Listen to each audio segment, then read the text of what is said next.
بسم الله الرحمن الرحيم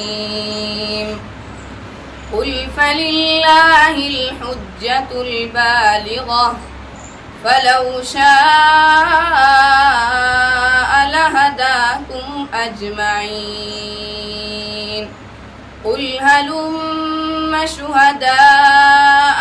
الذين يشهدون أن الله حرم هذا فإن شهدوا فلا تشهد معهم ولا تتبع أهواء الذين كذبوا بآياتنا والذين لا يؤمنون بالآخرة وهم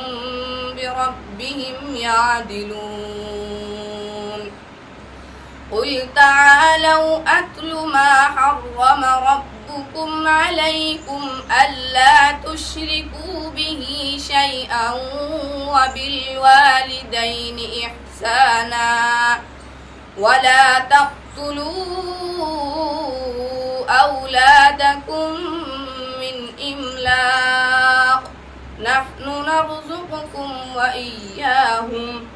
ولا تقربوا الفواحش ما ظهر منها وما بطن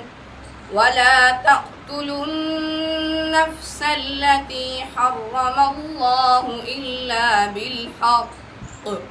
ذلكم وصاكم